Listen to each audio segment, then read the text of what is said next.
read somewhere that the number of school dropouts had increased and was expected to double somewhere in the near future. Now, even though I can't remember the exact statistic, I remember finding it fascinating because A, whoa, and B, well, why not? Being autodidactic is the new cool. We live in an age where education is no longer restricted by space and even sometimes time. I think I first came across the concept of being autodidactic on a podcast, and it essentially means being self-taught. And this was very popular in history. I would read about famous philosophers and how they basically taught themselves and how they gained knowledge of different languages through reading books or reading religious texts like the Bible. And I just found it really interesting how these people didn't have the exact concept of school, but they were still very educated. Now, I remember being 10 years old and discovering novels for the very first time. And I mention this all the time, but the very first novel I read was Supergirl, which you can imagine had a lot of drama and intrigue and superpowers and planets. I eventually went on to read Goosebumps and Nancy Drew and even some Stephen King, and I realized I wanted to be able to do this as well. I wanted to be able to tell these captivating stories, but there was a dilemma. I couldn't exactly text them or email them. Writing them a letter would probably take forever if they eventually even got to see it. So I did the next best thing, which is now such an important life skill for me that I didn't know at the time, and that was observing. Observation is probably my favorite hack, especially if you're an introvert like me who enjoys our own company a little too much. I wouldn't say I'm shy, but if you are, A, don't be. Yeah, and just like that, I've solved the problem. And B, this method works well because you don't really have to go up to the person.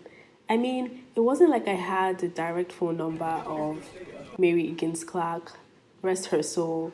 I learned so much from that woman just from reading her books and observing the patterns. And I had this thing where I would count the number of pages that made a chapter, and I think I got an average of about 12. So every time I would write, I would try to make my chapters 12 pages long. And then I discovered someone like Stephen King who would write a literal single word in a chapter, and that just blew my mind. And I mean, the moral of this is just to say that I learned a lot from observing these people. It's really great to ask questions. I love the idea of, being able to ask people. But there's something so profound about discovering something on your own. Isn't it interesting to live in a time where we can have something like an e-mentor, someone that you learn so much from, but you probably might never actually meet. And that, my friends, is the power of social media, which is a topic I find very interesting. But anyway, it's important to always ask ourselves who we surround ourselves with, not just offline, but maybe more important than ever, online as well.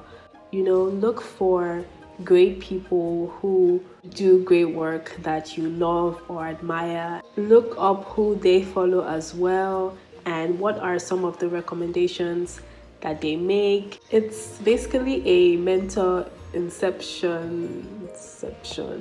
But of course, as with anything, proceed with caution. The concept is to learn and not to have an unhealthy obsession. Remember, copy but don't paste. As with any great venture in life, it's important to ask why. Why do you want to learn to play a new instrument? Why did I want to be able to write? Why did the chicken cross the road? Even though it seems like a broken record, having a strong reason, a strong why can really help, especially when clearly there's no professor forcing you to learn something new. Now, even though I think that everything you want to learn is on the other side of someone else, maybe more importantly is actually doing. Now, I know, practice makes perfect, they say, and we're probably tired of hearing that by now.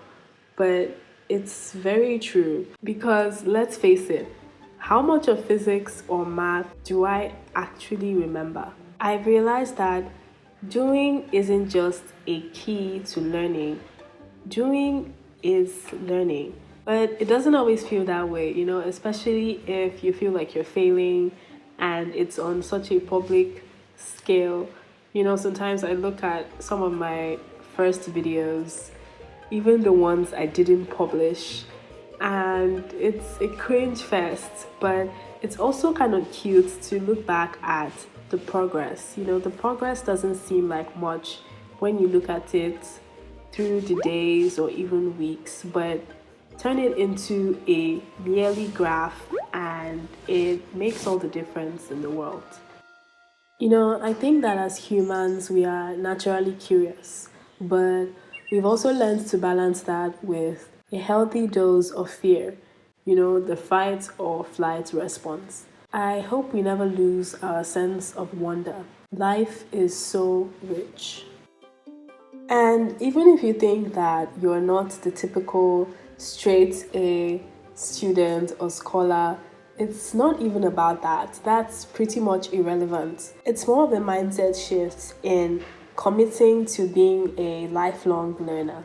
I found that with this, life stays interesting, and that's the beauty. You're the one curating this life curriculum for yourself. There isn't a time frame, there's no one chasing you for assignments. Plus, there's the extra bonus of not having to actually write exams. My main point is that we can learn virtually anything we're even slightly remotely interested in. And of course, this isn't everyone's reality. There are some people that need extra help, and these are also probably things you've heard of before or come across, but I hope it serves as a simple reminder. If there's one thing I'd want you to consider, it's to stay curious and also just have fun with it.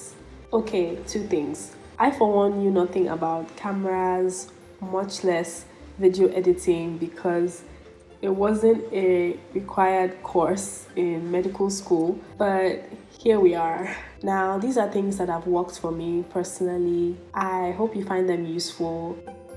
Hi, me again. So, two things. First off, please subscribe if you haven't.